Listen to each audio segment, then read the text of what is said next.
उत्तर प्रदेश में विधानसभा की तिथियों का ऐलान होते ही सियासी पारा चढ़ गया है।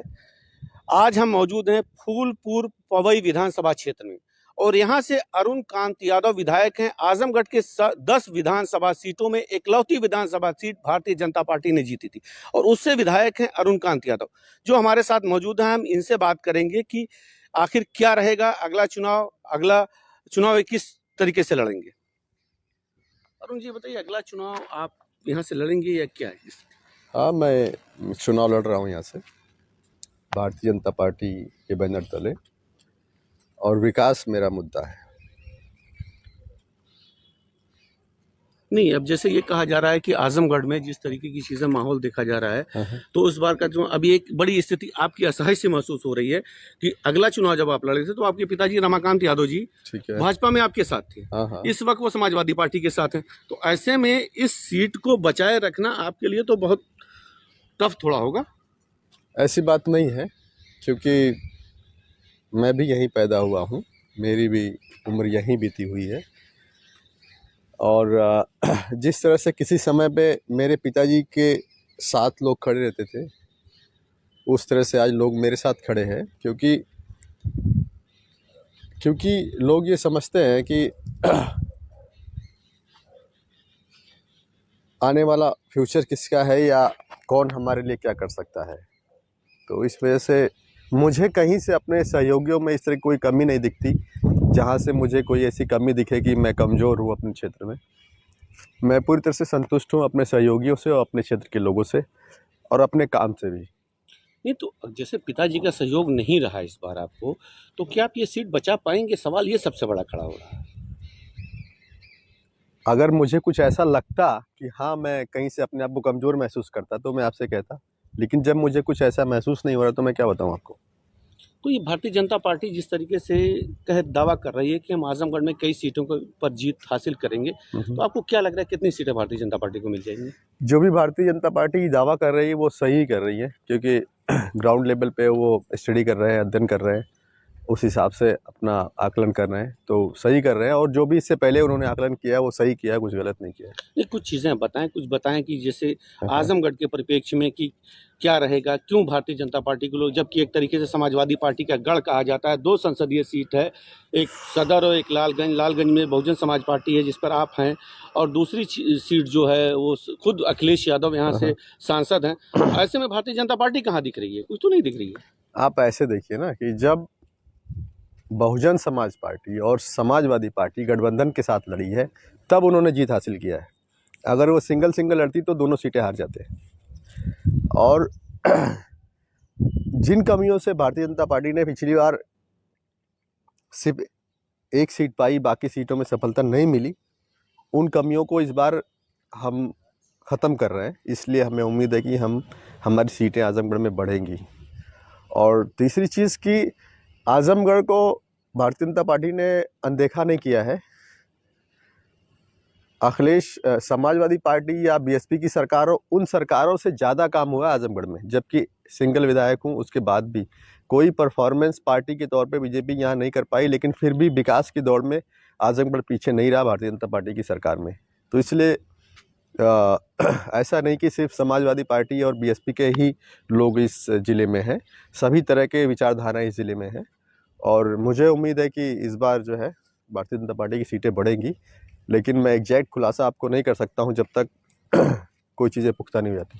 क्या अगली सरकार फिर भारतीय जनता पार्टी की बनेगी, ऐसा विश्वास है आपको? 110%। कुछ वजह बताएं, क्या वजह हो सकती है?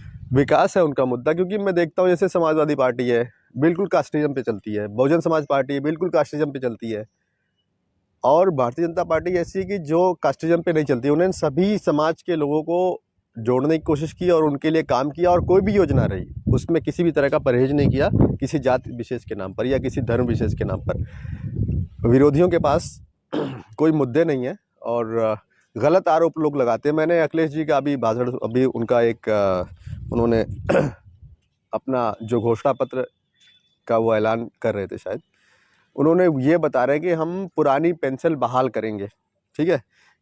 तो मैं ये जानना चाहता हूँ कि वो पैसा वो लाएंगे कहाँ से? पुरानी पेंशन बहाल करने के लिए वो पैसा कहाँ से लाएंगे? मुफ्त बिजली देने के लिए वो पैसा कहाँ से लाएंगे?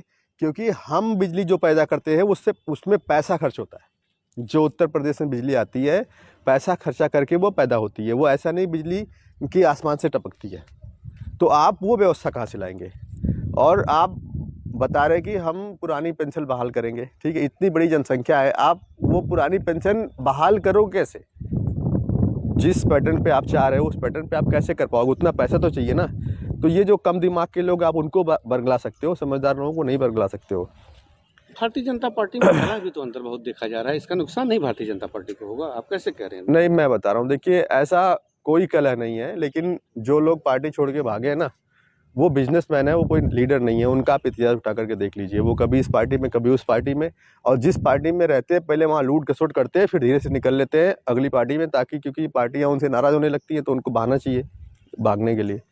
तो ये सारी चीज़ें वो करते रहते हैं। लेकिन मेरे समझ से जितने लोग भी गए हैं, कोई ऐसा नहीं उसमें कि जो वास्तव में लीडर हो, सारे के सारे बिजनेसमैन हैं। क्योंकि विधायक या सांसद होने से पहले अगर आप उनकी अर्थव्यवस्था देखेंगे और आज की डेट में देखेंगे तो आपको फर्क पता लग जाएगा वो बिजनेसमैन है या नेता है। ये एक बड़ा रोचक इलेक्शन मुझे लग रहा है कि फूलपुर पवई का होगा। हाँ, जहाँ तक कि समाजवादी पार्टी भी आपके पिताजी ज्वाइन कर रहे हैं, अब संभावना ये भी लग रही है कि वो फूलपुर से चुनाव लड़ सकते हैं, तो ऐसे में पिता पुत्र आमने सामने एक रोचक नहीं चुनाव हो जाएगा। ये कोई नई बात नहीं है और ये लोकतंत्र है, ये कोई राजतंत्र नहीं है कि यहाँ पे तलवार चलनी है और गला काटना है एक दूसरे का, ठीक है। विचारों की लड़ाई है और देखते हैं क्या होता है आगे।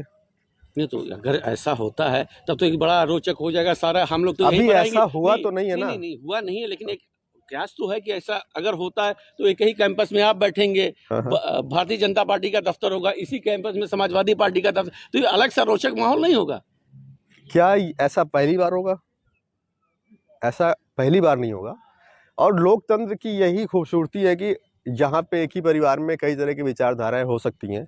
और ऐसा नहीं है कि देखिए, मेरे पास समाजवादी पार्टी का भी विकल्प खुला हुआ था, लेकिन मैंने बीजेपी को इसलिए चुना क्योंकि मुझे लगता है कि समाज के अगर हर तबके तक विकास पहुंचाना है तो भारतीय जनता पार्टी सबसे बेटर है। क्योंकि मैं समाजवादी पार्टी में भी रह चुका हूं और मैंने देखा है कि क्या है समाजवादी पार्टी में, इसलिए मेरा मन नहीं कहा वहाँ जाने के लिए। अब एक चीज़ यहीं पर आपने कहा, एक चीज़ में जब पिताजी समाजवादी पार्टी ज्वाइन किया, क्या उसके बाद फिर आपको ऑफर आया था कि आप समाजवादी पार्टी के साथ आइए? बिल्कुल आया था, लेकिन मैंने खुलासा करिए इसको, तो हमें बताइए। अब क्या मैं खुलासा करूं? नहीं, थोड़ा जानना चाहिए ना, दर्शक जानना चाहते हैं कि आखिर क्या था, क्यों नहीं आप गए, अगर आपको बुलाया गया तो क्यों नहीं? नहीं, मैं बता रहा हूँ, देखिए मेरी भी अपनी क्वालिटी है, मैं उसको बना के रखना चाहता हूँ। ये सब काम मैं करना नहीं चाहता हूँ। मैं भारतीय जनता पार्टी तब छोड़ सकता हूँ जब भारतीय जनता पार्टी की वजह से मुझे कोई नुकसान हो, समाज को कोई नुकसान हो, तब बात बनती है। लेकिन किसी के सिर्फ कहने पे, किसी लालच की वजह से अगर मैं छोड़ूं तो ठीक बात नहीं है। और ये किसी भी नेता के लिए ठीक बात नहीं है और इसलिए मैंने नहीं छोड़ी। नहीं तो समाजवादी पार्टी की ओर से ऑफर आपको आया था, ये कंफर्म? हाँ। क्या कहा गया था? क्या हमारे साथ आइए, इस्तीफा दे दीजिए और हमें वो राज्यसभा में वोटिंग करिए और हम आपको चुनाव जितवा लेंगे। राज्यसभा के समय की बात? हाँ, तो मैंने उस चीज़ को ठुकरा दिया था और पैसे के भी ऑफर आए थे, लेकिन हमने बिल्कुल एग्री नहीं हुए थे। और जब तक मैंने बताया ना आपसे, जब तक मुझे कुछ ऐसा नहीं लगेगा कि हाँ भारतीय जनता पार्टी गलत है या वो गलत कर रहे हैं, तब मैं ये विचार कर सकता हूँ। या किसी के बरगलाने या फुसलाने पे तो नहीं ऐसा कर सकता ना। तो हम इस बात को इस नज़रिए से देखें आपके विचार से कि उत्तर प्रदेश में अगली सरकार फिर भारतीय जनता पार्टी की बनेगी? हाँ, और मैं आपको एक चीज़ ये बताना चाहता हूँ कि जैसे लोग कहते हैं ये कर रहे हैं वो कर रहे हैं, देखिए जो आप अमेरिका और इंग्लैंड को आज देख रहे हैं वो वहाँ पर इसलिए पहुँचे हैं क्योंकि उन्होंने बहुत सारे एक्सपेरिमेंट किए हुए हैं। उन एक्सपेरिमेंट में उनको बहुत नुकसान हुआ है, बहुत क्षति हुई है, सिर्फ पैसे का ही नहीं,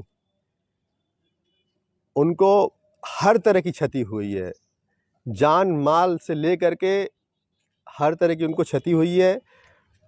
उसके बाद वो आज विकसित राष्ट्रों की श्रेणी में पहुँचे हुए हैं, ठीक है। तो अगर हम ये चाहें कि हम बैठे रहें और सब कुछ जैसे तैसे होता रहे तो नहीं होगा, हमें एक्सपेरिमेंट करना पड़ेगा। कहीं हमें असफलता मिलेगी, कहीं सफलता मिलेगी, लेकिन क्योंकि यहाँ पे लोग उतने समझदार नहीं है, लोगों को बरगलाना या फुसलाना आसान है, इसलिए जो विरोधी पार्टियां हैं गलत मुद्दे उछाल करके लोगों को बरगलाती हैं और ये ठीक बात नहीं है। क्योंकि मोदी जी बिल्कुल देश को सही दिशा में ले जाने की कोशिश कर रहे हैं। मैं मानता हूँ एक्सपेरिमेंट करने पे कई बार नफ़ा नुकसान होता है, लेकिन उसको हमें दरकिनार करना पड़ेगा। तो ये पूरी तरीके से स्पष्ट हो चुका है कि अरुण कांत यादव फूलपुर पवई विधानसभा से भारतीय जनता पार्टी के टिकट पर ही अगला 2022 का चुनाव लड़ेंगे। 110%। अच्छा अरुण जी, एक सवाल ये था कि आप अभी तक आपकी एक ये रहते इमेज की जहाँ पिताजी रहते थे वहाँ आप रहते थे। पहली बार ऐसा हुआ कि आपने पिताजी के विपरीत एक अपनी अपनी विचारधारा में काम किया है। जिस पार्टी में वो रहते थे वहाँ से आप इस बार आपको क्यों लगा कि हमको पिताजी के विचारों से न हमको राष्ट्रवादी पार्टी या जो भी आपको मन में हो क्यों भाजपा में अब रहे आप? मैंने बताया ना कि मैं भारतीय जनता पार्टी की नीतियों से प्रभावित रहा, इस वजह से। ऐसा नहीं कि मुझे मेरा हर तरह से फ़ायदा ही हुआ, ठीक है। मुझे बहुत सारी चीज़ों का सामना करना पड़ा, परेशानियों का भी सामना करना पड़ा, लेकिन बिना परेशान हुए, बिना संघर्ष किए तो आपको किसी तरह की सफलता भी तो नहीं मिलती। और दूसरी चीज़ मैं आप लोग को ये बताना चाहता हूँ कि मैं वो नेता नहीं हूँ कि ज़िंदगी भर बैठ के यहाँ कुर्ता पजामा पहन के नेतागिरी करता रहूँ। मेरे पास सिर्फ 10 साल का समय है। 10 साल के बाद मुझे राजनीति से मैं संन्यास लेना चाहता हूँ और इस 10 साल में कुछ करना चाहता हूँ। अगर 10 साल में कुछ नहीं कर पाया तो मुझे 8 बार 10 बार विधायक बन के इतिहास में अपना नाम दर्ज कराने का कोई शौक़ नहीं है। तो 5 साल इसमें हो चुका, 5 साल और बचा है। 5 साल हो चुका, मुझे 5 साल और चाहिए। तो हम ये तो बड़ी चीज़ आपने कहा कि ये तो एक बड़ी तरीके से आप एक राजनेताओं के लिए एक अलग सी सोच दे रहे हैं कि कम से कम राजनेता जो एक सीमित समय के लिए काम करें उसके बाद रिटायरमेंट लें, नए लोगों को चांस दें। तो क्या आपकी वही सोच है? बिल्कुल वही सोच है और मैं चाहता हूं कि जो भी मेरे क्षेत्र के लोग हैं वो पॉलिटिक्स को समझे और वो आगे आए, क्योंकि मैं सिर्फ इसलिए लड़ रहा हूं कि हाल फिलहाल मुझे कोई ऐसा दिख नहीं रहा है कि जो मेरे क्षेत्र को, समाज को सही दिशा में ले जा सके। इसलिए मैं अभी हूं, क्योंकि मैं देखता हूं हमारे ज़िले में जैसे मान ली दुर्गा जी हैं या बलराम जी रहे या हमारे तमाम ऐसे नेता रहे जो 8 बार 10 बार विधायक रहे, ठीक है। और अगर आप देखेंगे कि उनकी 8 बार 10 बार 40-40 साल की जो कैरियर है उसमें उन्होंने किया गया है कुछ नहीं, सिर्फ अपनी बिल्डिंगें बनाई हैं। ये तो बड़ा आरोप आप लगा रहे हैं नेताओं पर। नहीं, ये आरोप नहीं, ये हकीकत मैं बोल रहा हूँ। मैं बोलता हूँ कि अगर आप किसी भी क्षेत्र में काम कर रहे हो तो उसमें परफॉर्मेंस होनी चाहिए ना। ऐसा थोड़ी ना कि आप इतनी लंबे समय तक आप बैठे हुए और काम कुछ नहीं कर रहे हो। आपने काम तो किया सिर्फ अपने लिए, अपने सारे बच्चों को नौकरी दिला ली, अपने बच्चों को सब कुछ कर लिया, लेकिन समाज के लिए कुछ नहीं हुआ। अच्छा ये बताइए और आप लोग को एक चीज़ बता दूं, सिर्फ रोड और नाली ही विकास नहीं होता है। इतनी ज़्यादा इकाइयाँ इसके लिए काम कर रही है, आने वाले 5-10 साल में कोई भी रोड या नाली बचेगी नहीं। बाकी जो मूल आवश्यकताएं हैं समाज की, उस पर कोई काम नहीं कर रहा है। आपके पारिवारिक पिताजी से और आपके वैचारिक मतभेद हैं, व्यक्तिगत मतभेद नहीं ना है? नहीं, बिल्कुल नहीं है। हमारे पिताजी के हमारे व्यक्तिगत मतभेद बिल्कुल नहीं है। हमारे पिताजी की विचारधारा अलग है और हमारी अलग है। हमारे पिताजी की विचारधारा सामाजिक न्याय को लेकर के है, लेकिन उसकी ज़रूरत किसी ज़माने में थी, आज नहीं है। आज ज़्यादातर लोग जागरूक हो चुके हैं, अपने अधिकारों को समझते हैं। अब ज़रूरत है लोगों को रोज़गार की और इक्वलिटी की। तो अब इस पर काम करना चाहिए। हमारे पिताजी के ज़माने में जब वो अपनी जवानी के शिखर पर थे, जो उस समय चीज़ें होनी चाहिए थी उन्होंने उस पर काम किया, लेकिन वो चीज़ें अब बदल चुकी हैं। अब जो चाहिए मैं उस पर काम करना चाहता हूँ। तो कुल मिलाकर के ये बात बिल्कुल साफ है कि आप भारतीय जनता पार्टी के टिकट पर चुनाव लड़ेंगे और ये शायद आपका आखिरी चुनाव भी होगा, जैसा आपने कहा। मैंने कहा मुझे 10 साल चाहिए जी। 10 साल चाहिए परफॉर्मेंस करने के लिए, और चाहे मैं परफॉर्मेंस कर पाया या ना कर पाया, वही 10 साल मेरे को चाहिए, उससे ज़्यादा नहीं।